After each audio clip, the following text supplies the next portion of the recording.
আসসালামু আলাইকুম ভিউয়ার্স, ফিরে এসেছি নতুন একটি মজাদার নাস্তার রেসিপি নিয়ে।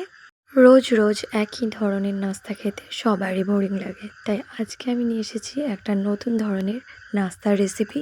তাহলে চলুন শুরু করা যাক আমাদের আজকের নতুন রেসিপিটি। আমাদের আজকের recipe cheesy egg omelette paratha. প্রথমে আমরা এগ পরোটাটা বানিয়ে নেব। তার জন্য এখানে আমি 1 কাপ ময়দাতে 1 চামচ নুন দিয়ে ভালো করে মিশিয়ে নিচ্ছি।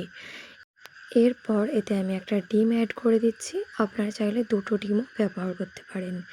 এখন 1 কাপ পানি দিয়ে ভালো করে এটার একটা ব্যাটার তৈরি করে নেব। প্রথমেই একবারে পুরো পানিটা দেবেন না, অল্প অল্প পানি দিয়ে ব্যাটারটা তৈরি করে নিতে হবে। এখানে আমার মোট 1 কাপ 2 টেবিল চামচ পানি অ্যাড হয়েছে। এখন ব্যাটারটা রেডি। আর এর থিকনেসটা এই যে দেখুন, একদম রানিং থিকনেস হবে। ব্যাটারটা এখন আমি রেস্টে রেখে দিচ্ছি। এদিকে আমি একটা বলে নিয়েছি 3টে ডিম। ডিমের পরিমাণ আপনারা কম বেশি করে নিতে পারেন। এরপর দিচ্ছি একটা টমেটো কুচি, পেঁয়াজ কুচি দিচ্ছি 2টো, কাঁচা লঙ্কা দিচ্ছি 1 টেবিল চামচ, দুধ দিচ্ছি 2 টেবিল চামচ, নুন দিচ্ছি স্বাদ মতো, গোলমরিচের গুঁড়ো দিচ্ছি 1/2 চামচ। এখন এই সব উপকরণ ভালো করে মিশিয়ে নিচ্ছি। আমাদের অমলেটের ব্যাটার এখন রেডি। এটা এখন আমি সাইডে রেখে দিচ্ছি। এদিকে আমি একটা ফ্রাই প্যানে নিয়ে নিচ্ছি তেল। তেলটা আমি ভালো করে ব্রাশ করে নিচ্ছি। প্রথমে আমরা এখানে এগ পরোটাটা বানিয়ে নেব। তার জন্য এখানে 2 চামচ ব্যাটার দিয়ে দিচ্ছি। এবারে ব্যাটারটা এইভাবে চারিদিকে স্প্রেড করলেই পরোটার আকারে গোল হয়ে যাবে। আপনারা আপনাদের পছন্দ মতো ছোট বড় পরোটা বানিয়ে নিতে পারেন।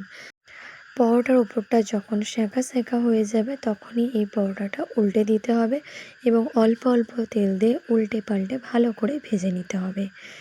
এখানে আমার একটা পরোটা রেডি, এটা এখন তুলে নিচ্ছি। এইভাবে আমি সব পরোটাগুলো বানিয়ে নিচ্ছি।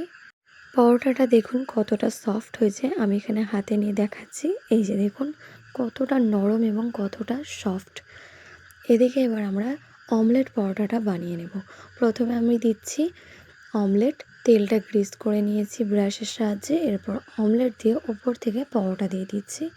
যখন একটু ডিমের সাথে পরোটাটা ভালো করে সেট হয়ে যাবে, ওপর থেকে তেল দিয়ে পরোটাটা পাল্টে নিচ্ছি। এবার এই পরোটার উপরে স্টাফিংয়ে দিচ্ছি শ্রেডেড চিকেন। এটা অপশনাল, তবে দিলে কিন্তু স্বাদটা দ্বিগুণ হয়ে যাবে। আর দিচ্ছি গ্রেটেড চিজ, ওপর থেকে দিচ্ছি অরিগ্যানো। অ্যান্ড এখন এটা ভালো করে ফোল্ড করে নিতে হবে। এইভাবে